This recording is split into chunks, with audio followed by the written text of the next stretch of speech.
Bom dia, irmãos. Por um lado, estamos tristes, por outro lado, gratos a Deus. Irmãos, tristes que o pastor Paulo Anglada já não se encontra em nosso meio. Me refiro a estar neste mundo aqui amaldiçoado, pelo pecado dos nossos primeiros pais. Mas gratos a Deus, irmãos, pela vida, pelo ministério e pela família que o pastor Paulo Anglada recebeu do Senhor e deixou para nós, sem dúvida nenhuma, irmãos, nós temos exemplo para seguir. Pastor Paulo, todos aqui tiveram um relacionamento com ele, um nível e outro. Eu me orgulho de ter conhecido o pastor Paulo como um pastor de um pastor. Então, todos nós, sem dúvida, conhecíamos o pastor Paulo e damos graças a Deus, irmãos, pela vida dele. Eu não quero ofuscar de forma nenhuma o nosso Deus, a quem nós cultuamos, em nome de quem nós nos reunimos aos domingos. Mas o momento de luto, a igreja está enlutada desde segunda-feira, quando aprove a Deus chamar o pastor Paulo para a sua presença, no último dia 4. E nesse ambiente de luto, eu penso que é oportuno tratar com os irmãos sobre o assunto da morte. Então, hoje, especialmente, vou interromper o início da exposição do estudo do livro de Levítico, que vinha fazendo com os irmãos desde que retornei dos 15 dias de férias, início de janeiro, para hoje, irmãos, tratar deste assunto, para compreendermos um pouco sobre a morte dos crentes, daqueles que partem com Cristo.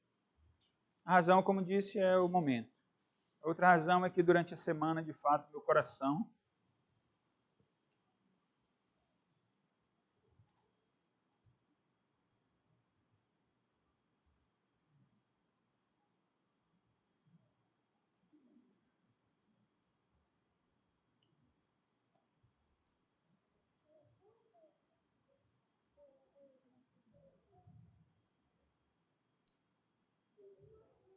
não tinha como tratar de outra coisa.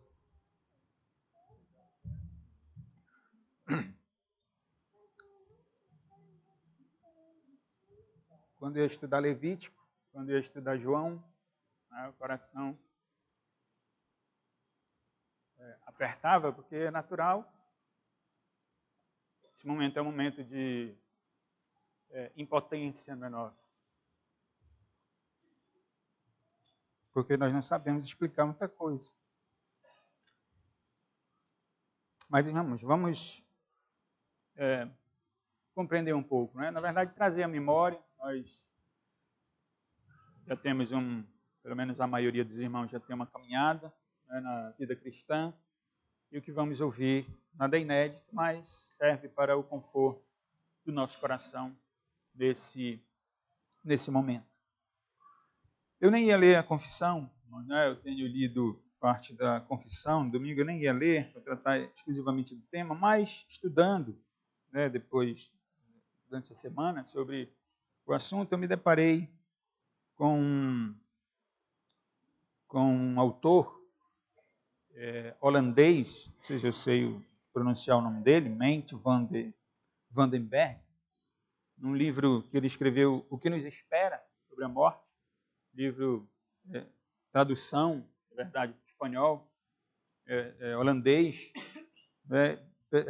ditado pela Felire, Fundação Editorial de Literatura Reformada, lá na Espanha. E o Van den Berg dizia no livro dele, tratando sobre a morte, que nós não podemos muito, nós não temos que falar quase nada sobre o estado intermediário, porque a Bíblia não nos autoriza a falar sobre esse estado intermediário. E por isso, porque eu me deparei com esse livro e li, eu achei por bem continuar a leitura da confissão, porque tem a ver com o que nós vamos mencionar agora, pelo menos com o contexto. Hoje eu quero ler nós estamos lendo o primeiro capítulo ainda da confissão, da Escritura Sagrada, e a seção 6ª diz assim: todo o conselho de Deus concernente a todas as coisas necessárias para a glória dele, para a salvação, fé e vida do homem, ou é expressamente declarado na Escritura, ou pode ser lógica e claramente deduzido dela. A Escritura nada se acrescentará em tempo algum, nem por novas revelações do Espírito, nem por tradições dos homens. Reconhecemos, entretanto, ser necessária a íntima iluminação do Espírito de Deus para a salvadora compreensão das coisas reveladas na palavra. E que há algumas circunstâncias quanto ao culto de Deus e ao governo da Igreja, comuns às ações de sociedades humanas, as quais têm de ser ordenadas pela luz da natureza e pela prudência cristã, segundo as regras da palavra, que sempre devem ser observadas. Então, a nossa confissão aqui, no capítulo 1, na seção 6, nos diz primeiro que todo o conselho de Deus, todo o seu propósito, todo o seu plano, ele é declarado nas Escrituras. Ele é revelado nas Escrituras. Ou de forma expressa, está claramente demonstrado, ou por dedução. Então, por isso eu quis ler, porque o pastor Mente Vandenberg disse que nós não poderíamos, mas a nossa confissão diz que nós podemos sim deduzir, inferir verdades a partir de textos da Bíblia que para nós são até claros em um certo sentido. Não nos revelam muita coisa, mas nos revelam algo que é útil para nós. Vou continuar aqui na confissão. Nós lemos ainda que nada se acrescentará a ela, que temos a necessidade total da iluminação do Espírito Santo para compreender essas verdades, sejam elas claramente expressas ou deduzidas, induzidas, e que temos que ter a prudência, obviamente, o cuidado, a cautela em certos assuntos, como o culto, por exemplo, como o governo da igreja, e tendo essa cautela, nós devemos sempre observar o que as Escrituras nos ensinam, porque elas trazem sempre princípios para nós. Então hoje, irmãos, como eu disse, nós vamos entender, estão entendendo porque eu li a confissão, por causa do comentário do pastor, uma boa parte do capítulo dele, ele criticava frases como o irmão que partiu em Cristo está melhor com o Senhor. Ele criticava essa frase, dizia que nós não podemos afirmar isso. Mas eu quero, então, considerar com os irmãos essa condição, irmãos do crente. Na verdade, o assunto é a morte dos crentes, a morte daqueles que partiram com Cristo. Eu quero fazer isso considerando 3 pontos com os irmãos. Primeiro, o assunto é a morte dos crentes. Primeiro, eu quero tratar do aspecto geral da morte, a morte como maldição. O segundo aspecto é o aspecto particular, que eu vou me deter nos crentes, unicamente. E esse aspecto é de bênção. Enquanto o primeiro aspecto geral para todos os homens é de maldição, para o crente é de bênção. Há ainda um aspecto de maldição, por sermos descendentes naturais de Adão e Eva, mas um aspecto que eu quero mencionar é o aspecto da bênção, e trazer textos bíblicos para os irmãos observarem. E por último, a condição do crente, teologicamente chamado de estado intermediário. Como está o crente que partiu com Cristo? Como está o pastor Paulo que partiu com Cristo na última segunda-feira? Então isso tem o intuito de nos consolar, de nos confortar, porque é isso que a palavra de Deus ordena. Eu quero ler, antes de tratar dos assuntos, o texto que eu vou pregar à noite. Eu não vou expor esse texto agora, eu quero apenas ler 1 aos Tessalonicenses, no capítulo 4. Eu vou ler o verso e depois nós vamos orar para o nosso assunto de hoje da manhã, nosso estudo de agora pela manhã. Bom, irmãos, 1 Tessalonicenses 4, 13 a 18. Esse texto será pregado à noite, se Deus assim permitir. 1 Tessalonicenses 4, 13 a 18, diz assim a palavra do Senhor. Não queremos, porém, irmãos, que sejais ignorantes com respeito aos que dormem, para não vos entristecerdes como os demais que não têm esperança. Pois, se cremos que Jesus morreu e ressuscitou, assim também Deus, mediante Jesus, trará em sua companhia os que dormem. Ora, ainda vos declaramos por palavra do Senhor isto: nós, os vivos, os que ficarmos até a vinda do Senhor, de modo algum precederemos os que dormem. Porquanto o Senhor mesmo, dada a sua palavra de ordem, ouvida a voz do arcanjo e ressoada a trombeta de Deus, descerá dos céus, e os mortos em Cristo ressuscitarão primeiro. Depois nós, os vivos, os que ficarmos, seremos arrebatados juntamente com eles entre nuvens, para o encontro do Senhor nos ares, e assim estaremos para sempre com o Senhor. Consolai-vos, pois, uns aos outros com esta palavra. Vamos orar, irmãos. Senhor Deus, soberano, dono da vida, dono do teu povo, da tua igreja, Senhor, nós estamos na tua presença nesse momento, deste dia tão especial, o dia do Senhor. Queremos te render graças, Senhor, porque tu és bom, porque tu és misericordioso, Senhor, porque os teus caminhos são todos perfeitos, e os teus juízos, Senhor, também são perfeitos. Cabe a nós, Senhor, neste momento de luto, de sentimento de impotência, do corar de vergonha, Senhor. Nós te damos glória, e glória somente a ti, porque tu és o único Deus vivo e verdadeiro. Queremos implorar ao Senhor, que o Senhor nos abençoe nesta manhã, com este estudo, Senhor. Somente nós, os cristãos, alcançados pelo teu amor, pela tua misericórdia, podemos em paz, Senhor, tratar deste tema tão incômodo para nós, que é a morte, mas ao mesmo tempo, Senhor, nós somos gratos a ti, gratos pela vida, pelo ministério, pela família do pastor Paulo. Obrigado, Senhor, pelos momentos que podemos desfrutar na sua companhia. Como disse o presbítero Tiago conversando comigo, para nós, Senhor, um momento ruim, mas para ele, para o pastor Paulo, um momento glorioso, um momento maravilhoso, porque ele desfruta da tua presença. Pedimos que o Senhor continue conosco e o Senhor nos ajude nas nossas mentes a lembrarmos, Senhor, de tudo aquilo que nós ouvimos por intermédio do ministério do pastor Paulo, para que continuemos, Senhor, firmes, abundantes na obra do Senhor, como disse o apóstolo Paulo, sabendo que o nosso trabalho, Senhor, em ti não é vão. Então dá-nos a graça, Senhor, de alegrar ao Senhor, de te louvar, de bendizer o teu nome, porque o Senhor é justo, o Senhor é bondoso para conosco. A tua palavra diz que um dia todos nós nos encontraremos com o Senhor, como aqueles que o Senhor irá trazer na sua presença, e para sempre estaremos com o Senhor. Nós te louvamos, Senhor, por essa esperança que temos, por essa linda esperança. E sabemos, Pai, que a nossa fé que o Senhor nos outorgou, é uma fé viva, é uma fé verdadeira. Te pedimos que o Senhor seja conosco, nos consolando, que o Senhor console os familiares todos do pastor Paulo, que eles estiveram bem próximos dele também. Por favor, Senhor, seja conosco, em nome de Cristo, é que nós oramos. Amém. Irmãos, diz, o primeiro aspecto desse assunto tão incômodo para nós da morte é o aspecto geral, é o aspecto da maldição. A morte, ela é maldição no sentido geral. Por quê, irmãos? Porque a morte não é algo natural, não era para ser algo natural. Deus não criou o homem para que o homem morresse. Nós conhecemos bem a narrativa, os primeiros capítulos da Bíblia Sagrada. Os nossos catecismos trazem a primeira pergunta, nos perguntando qual é o fim ou qual é o propósito principal do homem, do ser humano.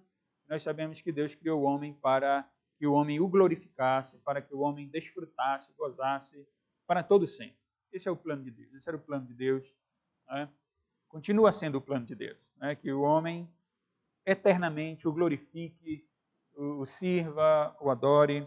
Esse era o propósito de Deus. Mas a morte, ela veio como resultado do pecado humano, o pecado dos nossos primeiros pais. Irmãos, quero que os irmãos acompanhem as leituras bíblicas.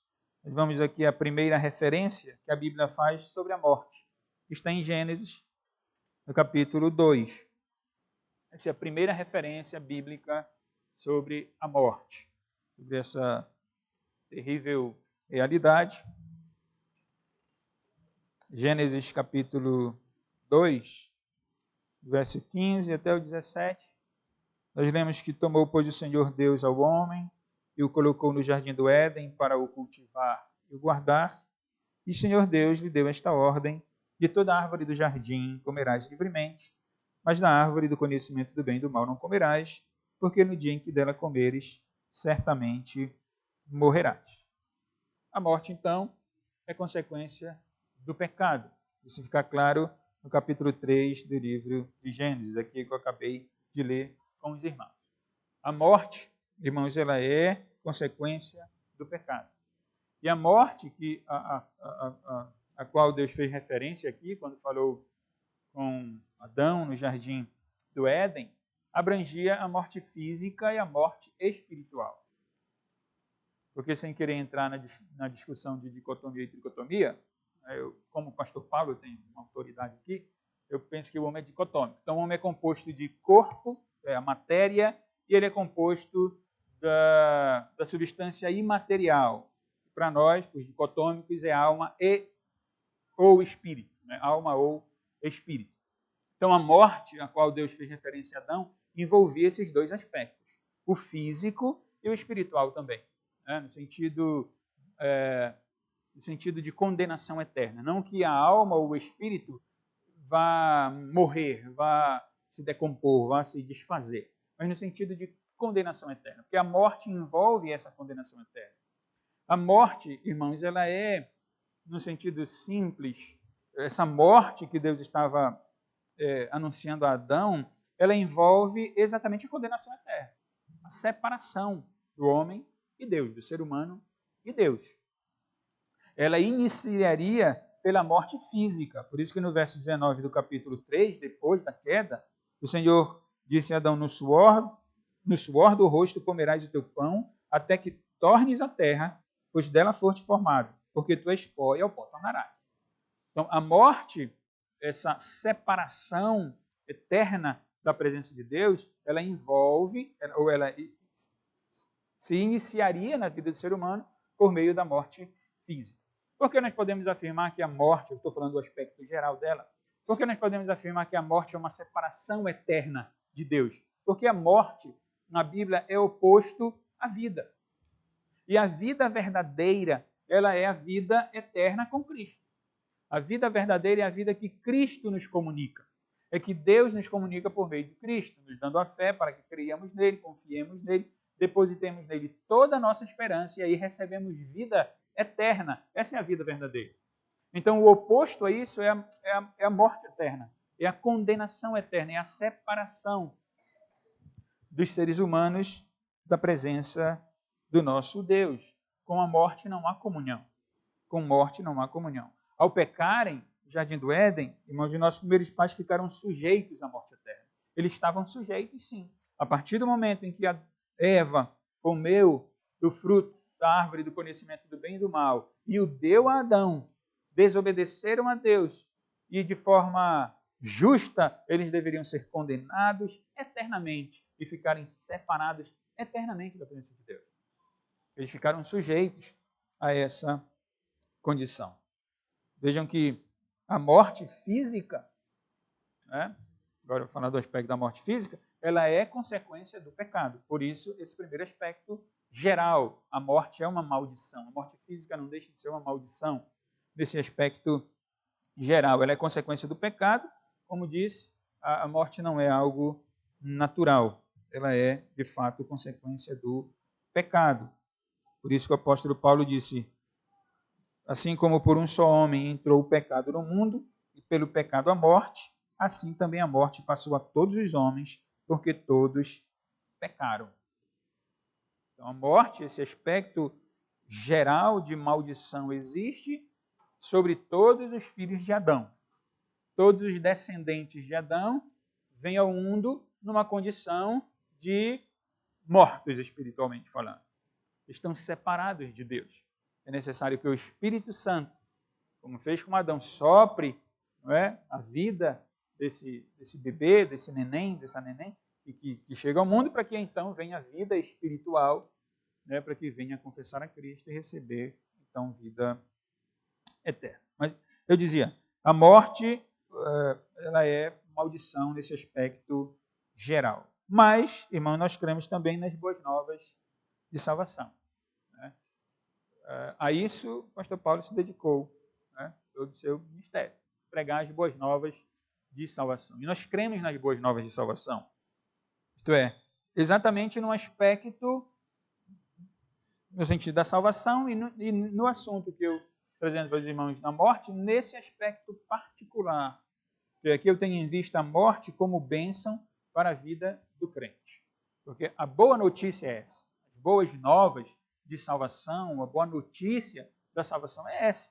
É que o ser humano que estava condenado por Deus por causa do pecado dele, pelo pecado do ser humano, o Senhor usa de graça e misericórdia e dá vida, e entrega a vida, sopra do seu Espírito, habilita a crer, e outorga fé, e santifica para a caminhada cristã, para o serviço de Deus, com vistas ao encontro com Deus. Esse é o plano eterno de Deus. Esse é o propósito de Deus. Criou o homem para servi-lo. E a boa notícia, irmãos, qual é a boa notícia revelada nas páginas da Bíblia Sagrada? É de que Jesus venceu a morte. Jesus venceu a morte. Embora a morte tenha sido consequência do pecado, embora a morte tenha esse aspecto geral de maldição, quando nós olhamos para o Cristo, nosso Senhor bendito, nosso Deus, então vemos nele a bênção. Por quê? Porque ele morreu. E aí, aqui vejam como, sempre no cristianismo há dois aspectos, né? Uma moeda que tem dois lados. Então, nós estamos falando da morte. Até Cristo, né? Eu me refiro falando didaticamente aqui, não cronologicamente, mas até nós não olharmos para Cristo, nós vemos a morte como maldição. Mas a partir do momento em que olhamos para o Cristo, e a morte já não é mais maldição, porque foi maldição para ele. Ele foi levado à cruz do Calvário para sofrer o castigo de Deus por causa do pecado. Ele é o Cordeiro substituto. A sua morte é substitutiva. A sua morte é expiatória. Então Cristo, irmãos, venceu a morte. Ele assumiu a natureza humana, né? E ele morreu por nós. Ele morreu para nós. Ele morreu para que, pela morte, ele destruísse a morte. Então, quando Cristo morre na cruz do Calvário, a morte ela é destruída ali na cruz do Calvário.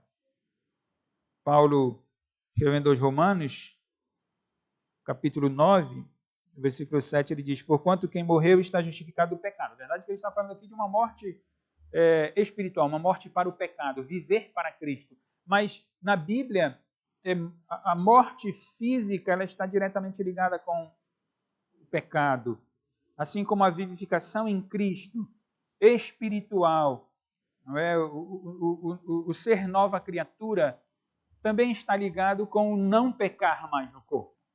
Claro que não plenamente, não totalmente, mas há esse aspecto sem dúvida nenhuma. E Paulo diz: porquanto quem morreu está justificado do pecado. Ora, se já morremos com Cristo, cremos que também com ele viveremos. Estou falando da morte para o pecado. Mas veja o que ele diz no verso 9: sabedores de que, havendo Cristo ressuscitado dentre os mortos, aqui ele está falando da morte real, da morte física, já não morre, a morte já não tem domínio sobre ele. Então ele venceu a morte para que aqueles que estão com ele, aqueles que creem nele, eu estou falando de todos nós, os crentes, que estamos vivos, ele venceu a morte para que todos nós que cremos em Cristo não experimentemos a condenação, não experimentemos a separação eterna da parte de Deus.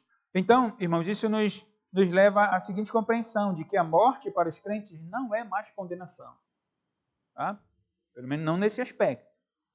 Vou mencionar. Aspecto, ainda há um viés de condenação, porque somos filhos de Adão e temos que passar por isso. E estamos experimentando aqui a tristeza, o luto. Isso é consequência do pecado de Adão. E nesse sentido, todos nós acabamos sofrendo. Mas no aspecto da salvação eterna, para o cristão, a morte, ela não é mais condenação. Ela é bênção.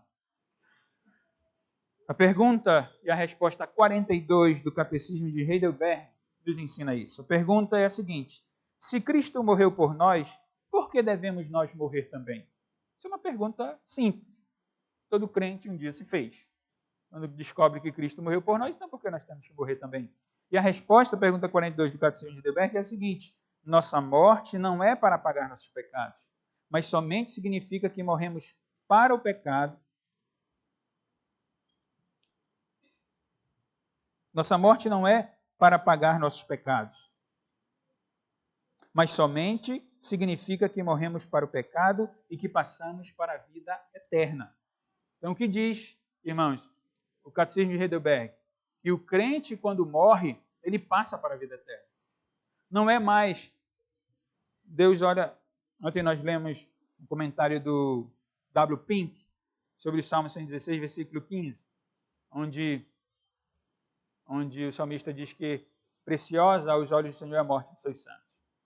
Então, quando Deus olha para um santo, e quando aquele santo morre, que não está fora do controle de Deus, então o que está acontecendo? Aquele santo está vindo para a presença de Deus. Ouvindo outro pastor mencionando o aspecto da morte, ele disse, a morte, ela não é um acidente.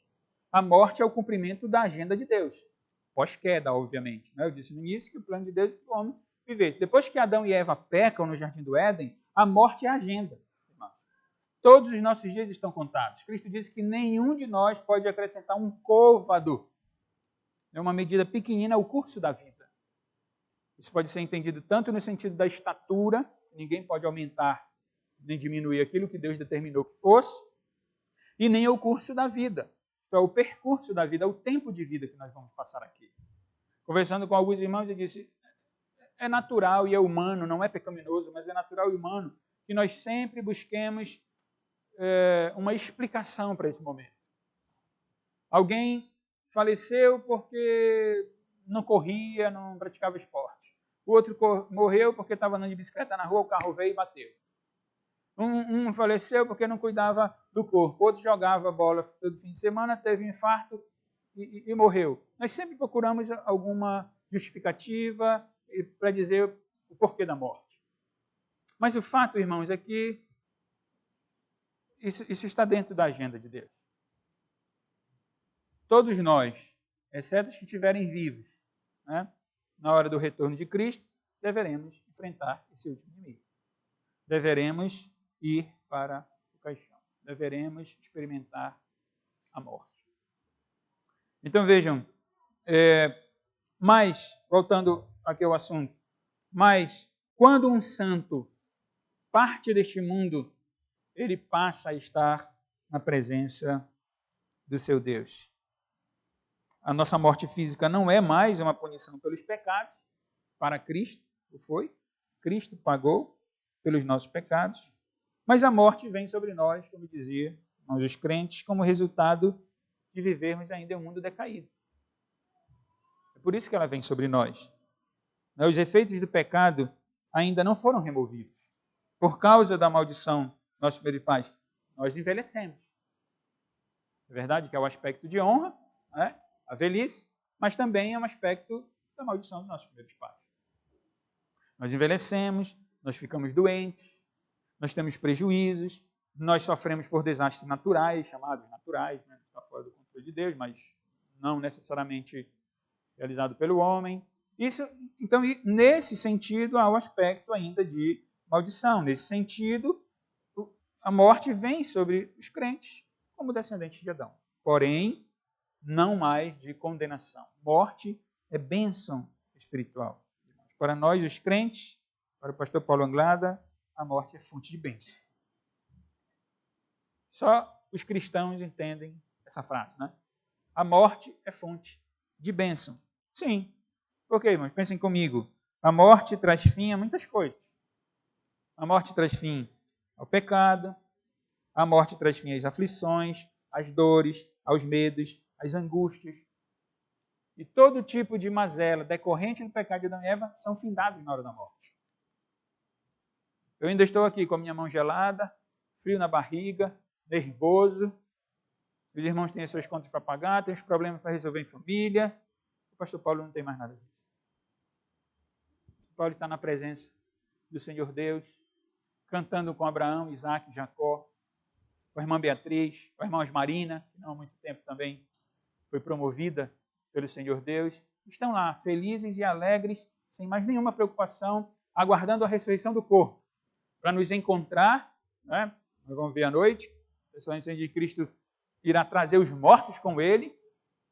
Então virão essas almas, os espíritos estão com Deus agora, o pastor Paulo faz parte, eles virão com o Senhor os trará com ele, Nós seremos transformados e receberão um novo corpo, nós vamos nos encontrar com Cristo nas nuvens e vamos viver para sempre com Ele. Vejam como a morte, para aqueles que estão em Cristo, é bênção. É a porta agora para encontrar o Senhor, nosso Deus. Pela morte, nos livramos de nossos pecados e entramos nas riquezas de Cristo. Essa aqui é a verdade, irmãos. O pastor Paulo, como todos aqueles que nós conhecemos, conhecíamos, que partiram, fazem parte agora da Assembleia dos Santos, cujas almas ou cujos espíritos são aperfeiçoados. Hebreus, capítulo 12. Ali Paulo está falando, para lembrar os irmãos, do contraste entre a antiga aliança e a nova aliança. Falando da glória da nova aliança, da nova dispensação, como essa glória é muito maior. Ele está escrevendo a vivos, ele está escrevendo aos crentes. Ele está dizendo, olha, vocês fazem parte dessa assembleia agora. E aí olha o que diz o autor aqui em Hebreus capítulo 12, versículo 21, nos interessa o verso 22, mas na verdade, de tal modo era horrível o espetáculo que Moisés disse, sinto-me aterrado e tremo. Aí no verso 22 ele diz, mas tendes, ou seja, vós, vocês que são receptores desta carta. Ele diz, mas tendes chegado ao Monte Sião. Ele está falando da nova dispensação. E a cidade do Deus vivo, a Jerusalém celestial. Ele está falando da igreja verdadeira. E a incontáveis hostes de anjos. E a universal assembleia. E igreja dos primogênitos arrolado nos céus.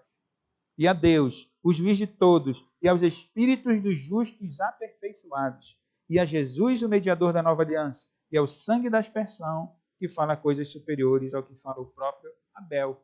Então, o que o autor de Hebreus está dizendo? Que nós, os receptores, agora nós estamos lendo a sua carta, que os receptores, nós fazemos parte dessa assembleia, que é composta por quem? Essa assembleia chamada por ele de Jerusalém Celestial, Assembleia Universal de Todos os Santos, é composta de todas as hostes espirituais, de todo o exército de Deus, os anjos, e de todos aqueles que partiram com Cristo, que têm as suas almas aperfeiçoadas e estão na presença de Deus. Quando nós cultuamos a Deus, todos estão cultuando a Deus. Lá em Apocalipse é iniciado pelo apóstolo João exatamente com todas as criaturas ali prefiguradas no início do capítulo de João, louvando a Deus. As almas daqueles que tinham sido decapitados estão na presença de Deus, louvando a Deus, glorificando o nome do Senhor. Por isso, irmãos, a morte para o crente é bênção. A morte para o crente é graça, é dádiva da parte do Senhor nosso Deus. Por isso que o apóstolo Paulo, quando escreveu aos Coríntios, no capítulo 15, ele disse que o último inimigo a ser vencido é a morte. Claro que ali ele fala no aspecto escatológico, sem dúvida nenhuma, porque a morte ainda será plenamente vencida quando Cristo retornar. Então a morte será lançada do lago de fogo, do inferno.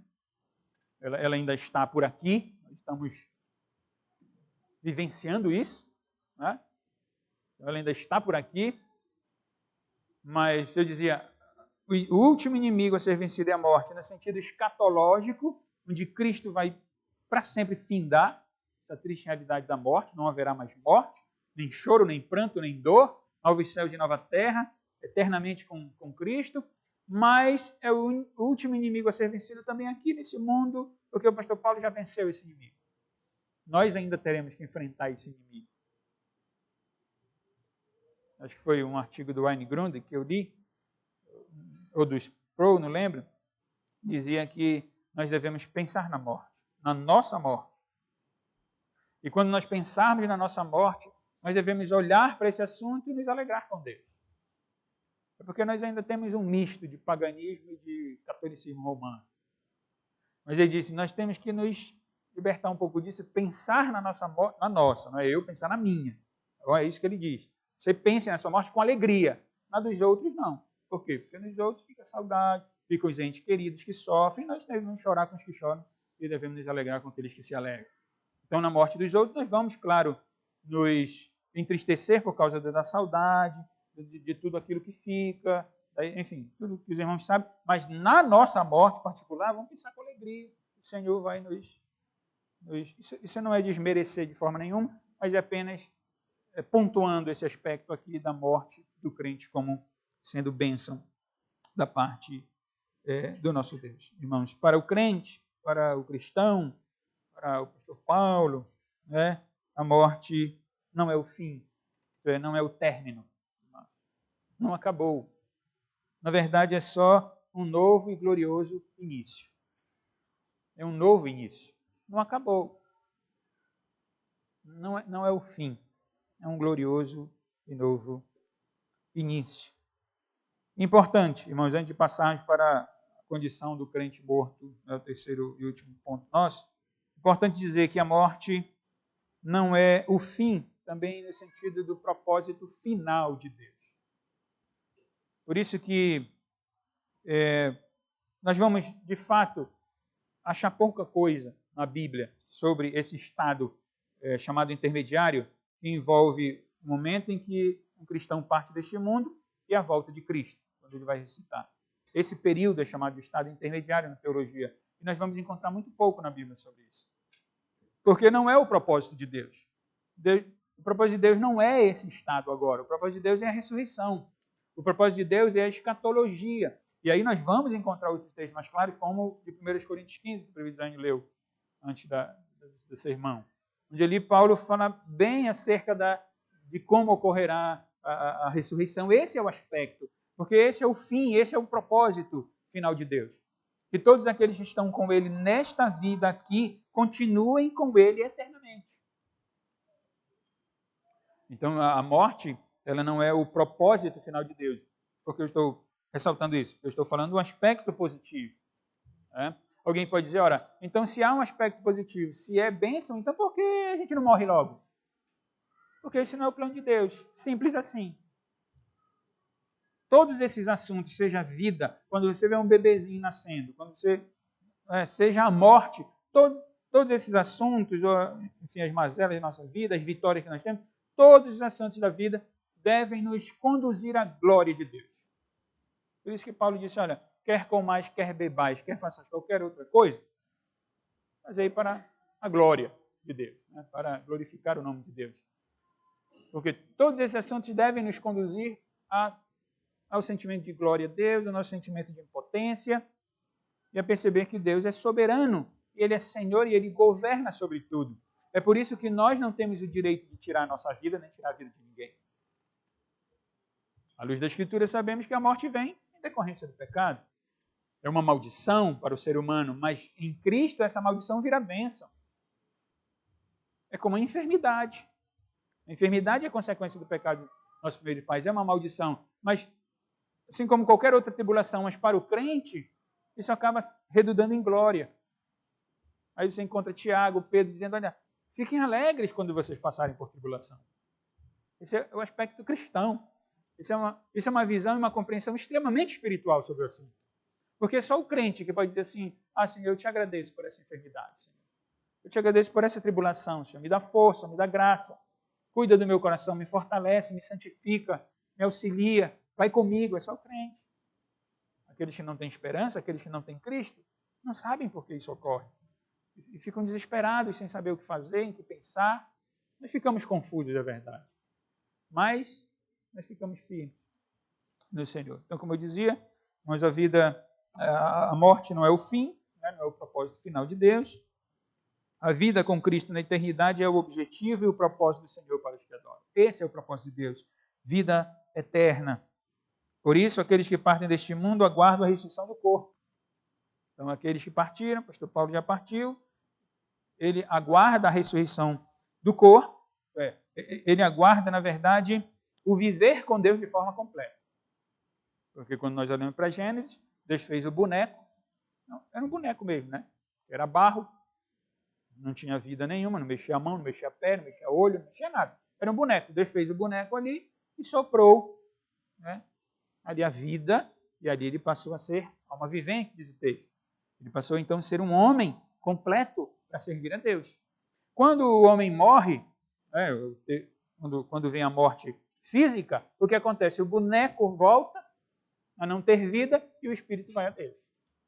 Então não está completo. O espírito está diante de Deus, dos crentes, está com Deus, está adorando a Deus, mas está aguardando a ressurreição do corpo, que não mais será nesse corpo corruptível, será incorruptível. Então, quando Cristo voltar, esse corpo ressuscitar, o Senhor transformar esse corpo, né, incorruptível em um corruptível em um corpo incorruptível, então virá de novo, o homem será de novo completo e servirá a Deus como era o propósito inicial. Então, enquanto isso não ocorre, eles se encontram no chamado estado intermediário, que é o que eu vou mencionar aqui. Como disse, a Bíblia não fala muito, não vamos falar muito, devemos ficar só com aquilo que a Bíblia nos ajuda a inferir, a deduzir, como a nossa confissão nos autoriza a fazer, deduzir essa verdade, né, de que eles estão com Cristo a partir de alguns textos. O que ocorre aqui nos primeiros séculos, irmãos, os cristãos, eles já tinham alguns pensamentos que não são os nossos agora desenvolvidos. Né? Por exemplo, o próprio Agostinho. Alguns cristãos, como Agostinho, pensavam que os cristãos ou ficavam descansando quando morriam, descido como doutrina do sono da alma, seria uma animação suspensa da alma. Então a alma ficaria dormindo ali, quer dizer, alguém morre, a alma fica dormindo, descansando, esperando, né, o último dia de Jesus. Alguns cristãos pensavam assim.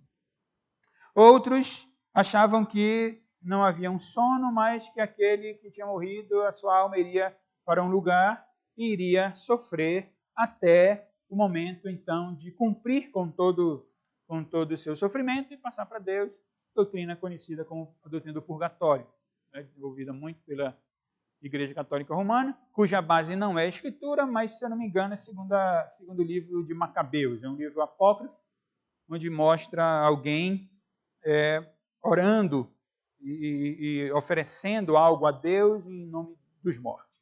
Isso é uma doutrina católica romana, do purgatório, como se tivesse que pagar ainda algo naquele estado para depois ser aperfeiçoado e encontrar com o nosso Deus. Alguns reformadores rejeitaram esses ensinos, Calvino rejeitou esse ensino, mas outros concordaram, pelo menos em parte. Lutero concordava em parte com o doutrina. Claro, né? Ele tinha sido católico romano, monge, professor, então é natural essa transição, quando a gente vem de um outro lado para o outro lado, a transição é normal, algumas doutrinas vão se encaixando, outras nem tanto, e outras nem vão se encaixar tão bem, né? Essa aqui é a verdade. Bom, mas o fato é que essas discussões alcançam até os teólogos modernos. Não são todos os cristãos que vão concordar sobre o estado da alma. Mas em que nós cremos? Nós cremos que a partir deste mundo, os crentes em Cristo experimentam a continuação da existência pessoal com Cristo. É nisso que nós cremos. Então vamos voltar um pouquinho aqui. Nós estávamos mortos, nossos delitos e pecados, né? Alguns nasceram na igreja e, claro, e tem que ser assim, depois têm a consciência, entendem do Evangelho, reconhecem a graça de Deus de terem nascido no contexto da aliança e entregam a sua vida a Cristo. Outros não nasceram no contexto do Evangelho, viveram no mundo, ou outros que nasceram depois foram para o mundo, enfim. O fato é que voltaram para Cristo, ou foram alcançados por Cristo, reconheceram a Cristo, viram que a vida mudou, Deus transformou a vida, Deus santificou a vida. E aí nos nossos cultos, nas nossas reuniões, nós aprendemos que Deus está conosco, que nós servimos a Deus, com os nossos dons e talentos, servimos na igreja, fora da igreja, estamos vivendo com Deus, oramos, lemos a sua palavra, somos expostos à sua palavra, temos a comunhão dos santos. Isso é uma bênção. Isso não é uma bênção? Deus fez isso conosco. Nos últimos estudos sobre recepção de novos membros, explicando sobre a graça, a relevância de ter uma igreja, de como somos cuidados por Deus. Nós vimos que Deus planejou assim. E nós estamos servindo a Deus, estamos na presença de Deus, sentimos a presença de Deus, usufruímos da presença de Deus. Quando lemos a Bíblia, oramos, estamos na comunhão dos santos, enfim, nós vivemos com Deus. E aí a morte vem e acaba com isso? Não é nisso que nós cremos. Nós estamos entendendo o raciocínio? Então nós estamos aqui alegres com Deus, louvando a Deus, cantando, testemunhando, um com o irmão, olha, irmão, Deus me deu um livramento, estou feliz, Senhor é bom, né? Deus está conosco, olha, de fato Ele está conosco, meu irmão, não desiste, Deus está com você. Aí a morte vem, vai dizer o que agora? Acabou tudo? Não, nós não cremos nisso. Nós cremos que os crentes que partiram deste mundo, eles continuam a experimentar essa vivência real, pessoal, com Deus. É nisso que nós cremos. Em outras palavras, na morte, o ser humano não é aniquilado. Nem o ímpio, viu? Ele não é aniquilado. Ele vai para um outro lugar, não é o seio de Abraão. Na morte, o ser humano é aniquilado e o crente não é separado de Cristo.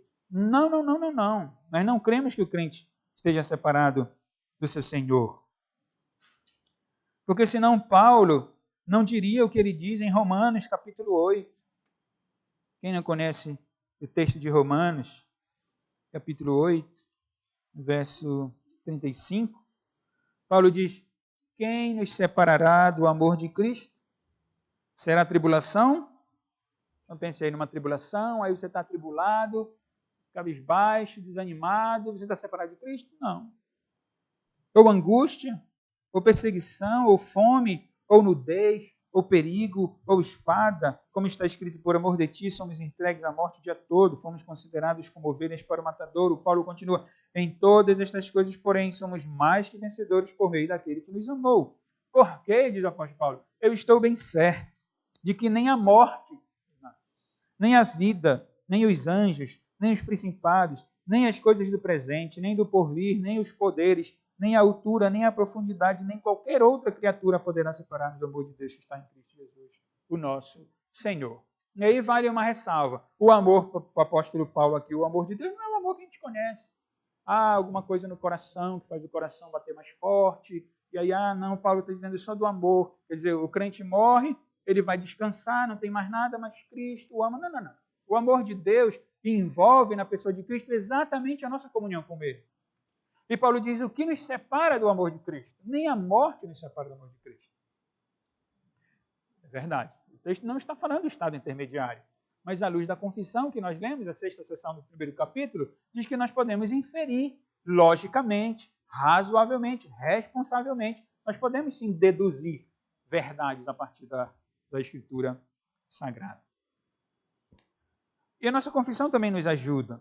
Porque no capítulo 32 da confissão, que trata do estado do homem depois da morte, da ressurreição dos mortos, nos diz o seguinte, primeira seção do capítulo 32. O corpo dos homens depois da morte volta ao pó e vê a corrupção, mas a alma deles, que nem morre, nem dorme, por ter uma substância imortal, volta imediatamente para Deus que é Deus. A alma dos justos, sendo então aperfeiçoadas em santidade, é recebida no mais alto dos céus, onde contempla a face de Deus em luz e glória, esperando a plena redenção do corpo deles. E a alma dos ímpios é lançada no inferno, onde permanecerá em tormentos e em trevas espessas, reservada para o juízo do grande dia. Além destes 2 lugares destinados às almas, separados de seus respectivos corpos, as Escrituras não reconhecem nenhum outro lugar. Só tem 2 lugares depois da morte. A ideia do juízo é o que o autor de Hebreus diz. Depois da morte, segue-se o juízo. É por isso que a nossa confissão diz que o ímpio, quando morre, ele vai para um lugar de tormento. Ele já está preparado para o juízo. Mas o crente não. À luz do texto que nós já lemos em Hebreus, a sua alma é aperfeiçoada. Ele contempla a face de Deus. Que bênção. Que bênção. Nós não queremos morrer. Não queremos morrer porque nós entendemos, não é porque aqui a gente pode até ter medo da morte, devemos confessar isso. Mas não é necessariamente por isso. É porque nós entendemos que a vida é bênção. Então Deus me deu a graça, eu estou falando de mim, né? Pastorear os irmãos. Servir os irmãos como pastor da igreja. Deus deu a graça dos irmãos servirem na sociedade com seus dons e talentos. Deus nos deu a graça de nos dar uma esposa, filhos, com quem cuidar, de quem receber e dar carinho, amor, afeto, atenção. Isso é bênção da parte de Deus. Deus nos deu as praias, Deus nos deu as frutas, as comidas e tudo. Isso é bênção da parte de Deus. Então nós não queremos sair daqui, porque Deus nos deu. Não é? Mas o que está nas mãos do Senhor, que é a agenda, não é como eu disse, uma agenda que está neste dia, o Américo, eu vou chamar o Américo para mim. Isso está na mão do Senhor. E isso é bênção para o crente. Isso é bênção para o irmão. Porque ele agora contempla a face do seu Deus. A separação ocorre, irmãos, entre corpo e alma. Ou entre corpo e espírito. Não é? Como nós lemos na nossa confissão, os descrentes são mantidos sob punição por Deus até o dia do juízo. 2 de Pedro 2,9 diz isso, que Deus sabe sim conservar a alma dos ímpios até aquele dia de juízo, mas para aqueles que morrem com Cristo há conforto, há consolo. Nós lemos que a morte não pode nos separar do amor de Cristo. Mas há outros textos também, para nós depois passarmos a nossa conclusão. Mas há conforto e consolo para aqueles que morrem em Cristo. Lucas capítulo 16. Lucas 16, a partir do verso 19, Cristo conta a parábola do rico e do Lázaro, que os irmãos conhecem bem. E no verso 25, disse, porém, Abraão ao rico. Abraão disse assim ao rico, que estava ali em tormento, que queria uma gotinha de água. Abraão disse para ele, filho, lembra-te de que recebeste os teus bens em tua vida, e Lázaro igualmente os males. Agora, porém, aqui ele está consolado, tu em tormentos. Essa é a parábola que Cristo contou. A parábola dizia respeito a não amar as coisas deste mundo, a riqueza deste mundo. É verdade que essa é a lição principal. Né? De que aqueles que buscam riqueza aqui neste mundo vão e não glorificam a Deus, só querem se satisfazer neste mundo aqui, eles vão sofrer eternamente. Alguns dizem, mas é uma parábola, não se pode tirar a doutrina da parábola. Ora, a Bíblia interpreta a Bíblia. Não é apenas esse texto que nos ensina acerca do conforto que o crente vive. Porque logo em seguida, ou melhor, adiante, Lucas no capítulo 23, nós lemos esse texto na quarta-feira passada, na nossa reunião de oração, quando os dois malfeitores estavam entre Cristo na cruz do Calvário. Eu estou falando desse aspecto de que na morte os crentes recebem de Deus o conforto. Tá bom? Irmãos, o consolo, na hora da morte. Porque lá para o ladrão da cruz, né, verso 42 do capítulo 23 de Lucas, um ladrão disse, Jesus, lembra-te de mim quando vieres no teu reino. Ele estava esperando a volta de Cristo. Talvez ele entendesse que, olha, só quando Jesus voltar, então eu vou estar com ele. E aí Jesus responde, em verdade, te digo que hoje estarás comigo no paraíso. Agora. É hoje que eu vou. Presença de Deus, e você vai estar comigo. Agora.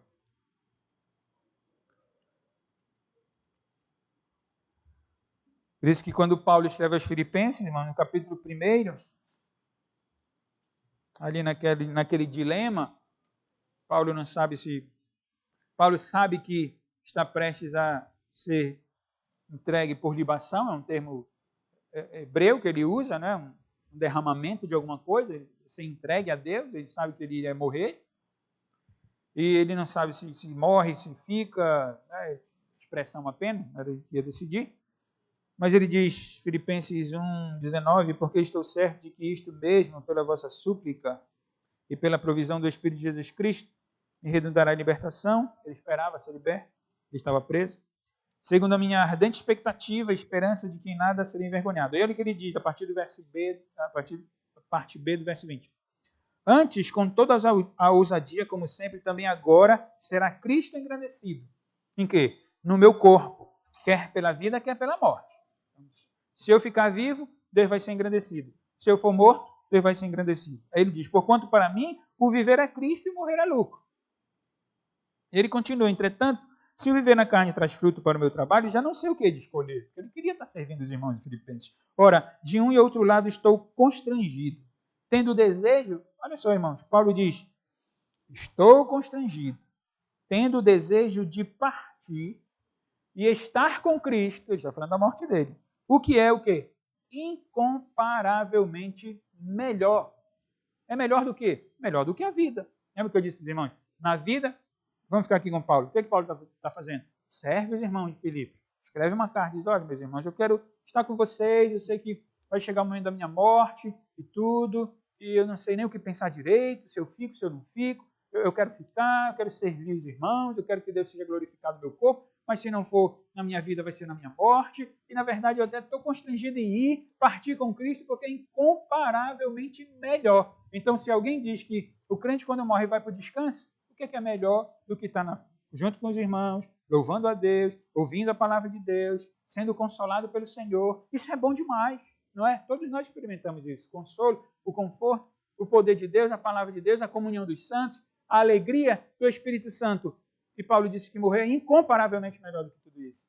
Então, de fato, é incomparavelmente melhor. Eu me arrepio, né? Porque é incomparavelmente melhor. A gente só imagina aquilo que a gente não sabe. O pastor Paulo já sabe. Mesmo Paulo depois escreveu aos Coríntios, lá na segunda carta, no capítulo 5, e ele, já para eu concluir, segundo aos Coríntios, capítulo 5, Paulo, me interessa o verso 8, mas eu vou ler desde o verso 1. Paulo diz assim, que é oportuna também a leitura: sabemos que se a nossa casa terrestre deste tabernáculo não se desfizer,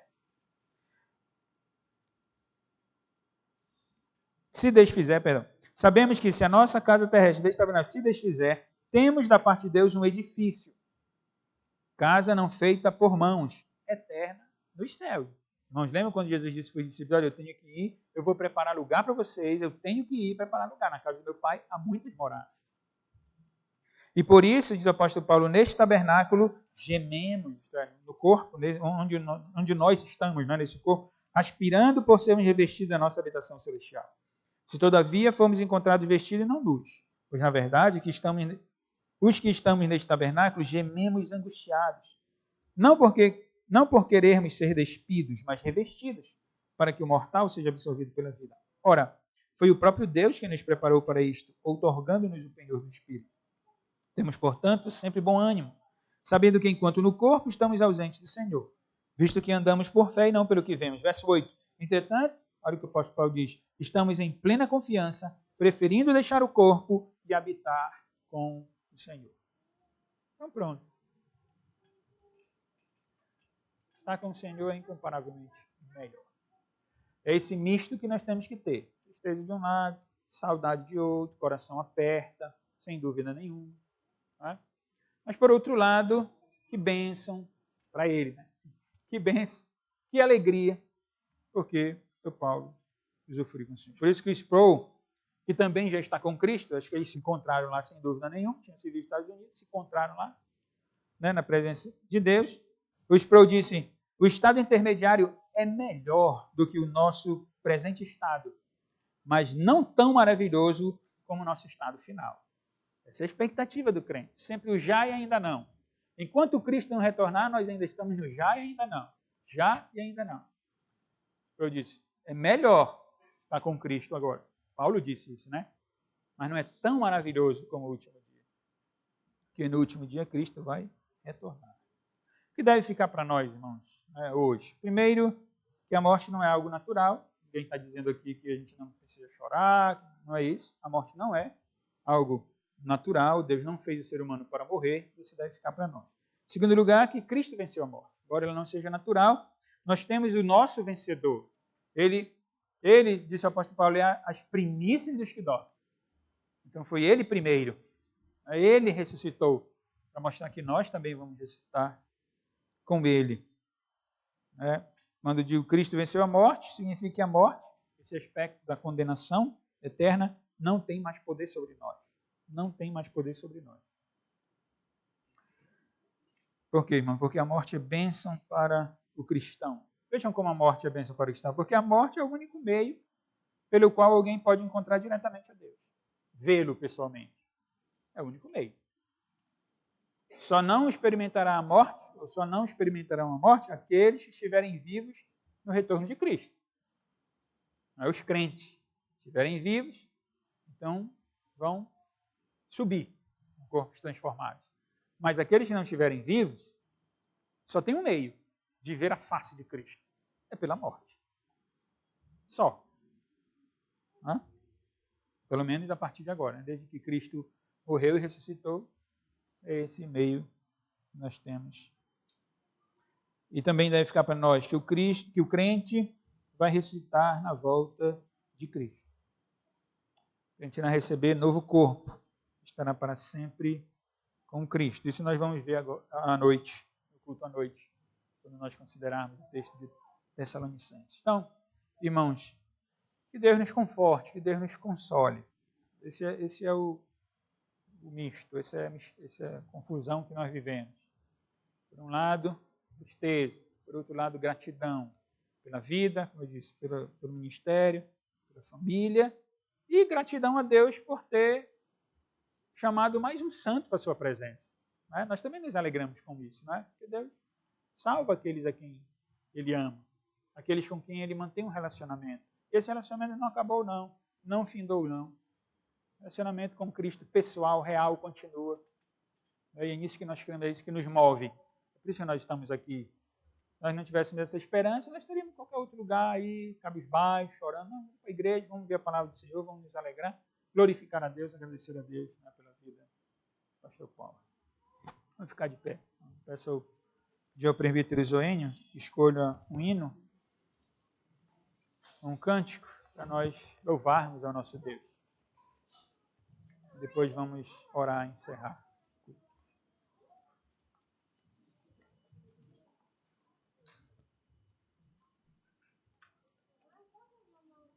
Hinário número 194.